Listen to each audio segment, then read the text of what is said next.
महाभारत के युद्ध के विषय में धृतराष्ट्र ने भौगोलिक विद्या में निपुण और खगोलिक विद्या की चप्पे चप्पे की खबर रखने वाले विद्वानों को इकट्ठा किया और पूछा, बताओ युद्ध में विजय हमारी होगी कि पांडवों की।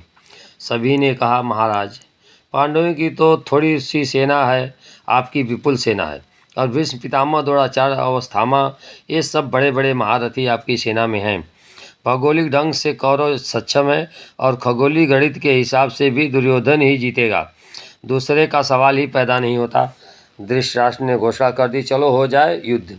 युद्ध शुरू हुआ। दूसरा दिन बीता, तीसरा दिन, चौथा दिन, पाँचवां दिन, छठा दिन हो गया। देखा कि भौगोलिक खगोलिक परिस्थितियाँ हमारे पक्ष में हैं, फिर भी मर हमारे लोग हैं, जूते पड़ रहे हैं हमारी सेना पर। यह क्या है? फिर उन भौगोलिक और खगोलिक विद्वानों को बुलाया और कहा, कहाँ चूक हो गई है? उन्होंने मंथन किया, बोले, महाराज, चूक का कोई अवसर ही नहीं है। आपकी इतनी सारी सेना है, पांडवों की थोड़ी सी है। कर्ण, भीष्म पितामह, गुरु द्रोणाचार्य सभी दुर्योधन के पक्ष में हैं। खगोल के भूगोल के शास्त्र के हिसाब से दुर्योधन की ही विजय होगी। धृतराष्ट्र, तुम्हारी विद्या यह बोल रही है कि परंतु यह छठा दिन है, कौरव ही मर रहे हैं, पांडवों में से एक का भी बाल बाका नहीं हुआ। बड़ी चिंता का विषय है। फिर से जरा देखो क्या है। उनमें कोई बुद्धिमान था, ढूंढ डांट के देखा कि और तो कोई त्रुटि नहीं है, परंतु पांडवों के पक्ष में एक ऐसा पुरुष है जो शरीर को मैं नहीं मानता, अपने को सुख दुख का भोक्ता नहीं मानता, कर्म का कर्ता नहीं मानता, कर्तृत्व का भोक्तृत्व से अहंता ममता से ऊपर है। वह देवताओं का पूजनीय है, ब्रह्मा जी का आदरणीय है। वह एक पुरुष पांडवों के पक्ष है। ज्ञानवान श्री कृष्ण, ब्रह्मवेता की क्या महिमा है। देह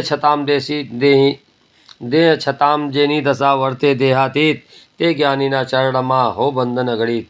वे तो किसी दुष्ट की व्यक्ति की अंत्येष्टि के धुएं को भी देख लेते हैं, तो उसमें आत्मा का भौगोलिक खगोलिक का भविष्य सब बदल जाता है।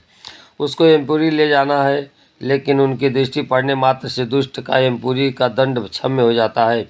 महाभारत धारावाहिक में शकुनी को दिखाते हैं, बार बार डायलॉगबाजी करता था शकुनी, निहत्था कृष्ण पूरी सेना पर भारी है भांजे। हुआ भी ऐसा, कौरवों में से एक भी नहीं बचा और पांडवों में से एक भी नहीं गया। इतिहास साक्षी है।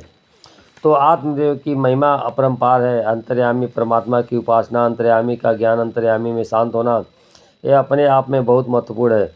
उसने सारे तीर्थों में नहा लिया, उसने सारे दान दे दिए, सारे यज्ञ कर लिए। जिसने एक क्षण भी ब्रह्म परमात्मा में अपने को विचार लगा दिया।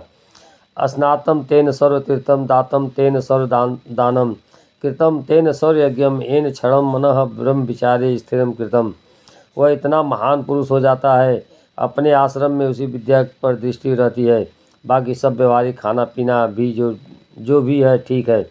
श्री कृष्ण ने देखा कि कौरव पक्ष अगर सत्ता में आया तो आने वाली पीढ़ियां न धर्म में रहेगी, न कर्म में रहेगी, न ज्ञान ध्यान का प्रचार होगा। इसलिए उनका सफाया होकर धर्मराज युधिष्ठिर के मार्गदर्शन में जो होगा, उससे मानवता का भविष्य उज्ज्वल होगा। उसको हम देख ही रहे हैं। तो सनातन धर्म में हित की प्रधानता है। किसी अंग में थोड़ी गड़बड़ है तो कुछ औषधि खा लो, ज़्यादा गड़बड़ है तो कुछ हिस्सा कटा दो, बहुत ज़्यादा गड़बड़ है तो उसका ज़्यादा हिस्सा कटा दो, बाकी और का शरीर तो बचे। समझ गए कि हित की प्रधानता है। तो सबसे बड़े हित क्या है? सबसे बड़ा हित है कि 84 लाख योनियों के चक्कर में भटकाने वाली जीव की मति गति बदल के अपने सत्यचित आनंद ईश्वर की तरफ मोड़ना, यह बड़े में बड़ा उपकार है। इस कथा से तुम्हारी मुझ की ललक बढ़नी चाहिए। सुनते तो बहुत हो, केवल ललक लालसा बढ़ाओ, तो अभी जो दुख सुख की चोटें लगती हैं वे कम हो जाएंगी, संकल्प में ताकत आ जाएगी। परम पूज्य संत श्री आसाराम बापू जी के सत्संग से हरिओम।